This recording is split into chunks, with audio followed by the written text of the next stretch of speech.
Законот за употреба на јазици е противуставен и го урива Охридскиот рамковен договор. Ке предизвика хаос во постојниот законски систем. Ке се надреди над постојните закони донесени со двотретинско мнозинство. Не стивнуваат реакциите за предлог законот за употреба на јазиците.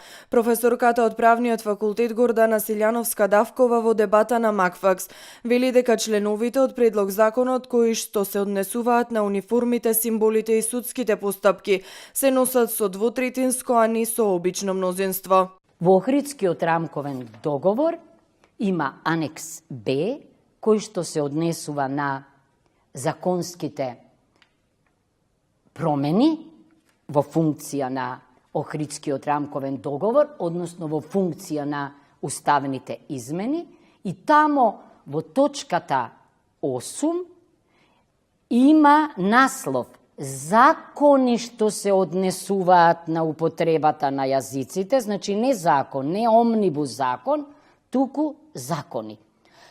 Ајде да речеме дека е можно да постои и еден закон, ама прашањето е тогаш, дали е можно со закон што се носи со обично мнозинство да решавате јазични прашања од закони што се носат со двотретинско мнозинство, како што е законот за судовите, законот за обвинителството, законот за судскиот совет, деловникот се носи со апсолутно мнозинство, значи тоа е недозволиво. Професорката предупредува и дека носењето на законот по скратена постапка е спротивно и поради тоа што има недостатоци во самото изготвување, но е во спротивност и со деловникот на собранието. Што недостига во овој закон, во предлогот на законот? Во предлог законот нема наведено ниту регулатива, ниту директива. Точно треба да биде наведена каква што се бара со членот 135. Значи, кога предлог на закон содржи одредби со кои се врши усогласување со правото на ЕУ, во воведот се наведуваат податоци за изворниот акт на Европската Унија со пол назив, број и датум. Тоа во овој предлог закон го нема. Го нема. Зошто не може и по друг основ во скратена постапка? Зошто точно во деловникот е предвидено кога законите се носат по скратена постапка. Ако не е во прашање сложен и обемен закон. Кога се работи за престанок на важноста на некој закон или одделни одредби од некој закон, и кога не се во прашање сложени или обемни усогласувања на законот со правото на ЕУ. Овде воопшто не се работи за право на ЕУ.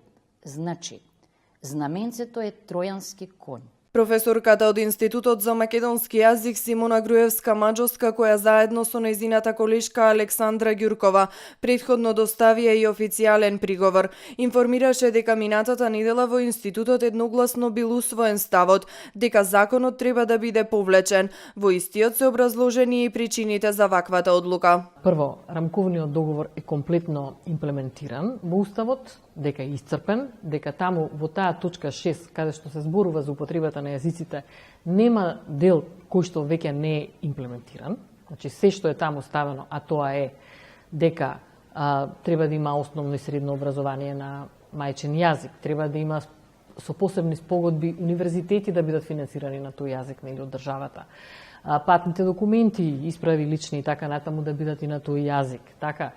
И во единиците на локалната самоуправа, каде што се над 20%, да биде тој јазик службен дополнително на македонскиот, бидејќи таму изричито пишува дека на целата територија официјален службен јазик е македонскиот јазик и неговото кирилско писмо. Повторно предупреди и академик Катица Ќулавкова. Таа вели дека не постои јазик во Европа што е прогласен за службен на државно рамниште, а да се зборува или да се учи произволно по волја. Државниот јазик е административен, работен и задолжителен јазик и треба да го учат сите граѓани во основно и средно образование. Ќулавкова пишува дека вториот или третиот јазик се по правило службени на локално или регионално рамниште и не ги обврзуваат сите граѓани на државата, туку се наменети да ги задоволат јазичните права на малцинските етнички и јазични заедници.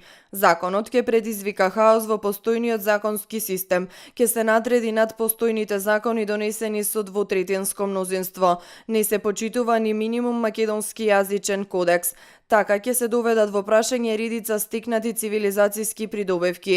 Во Охридскиот рамковен договор не се предвидени вакви решенија какви што нуди овој предлог закон. Треба навистина да се чуе и да се почитува мислењето на стручната лингвистика, правната јавност, а ако треба и да се постави на референдум ваква радикална промена во државата и во општеството, смета професорката Ќулавкова.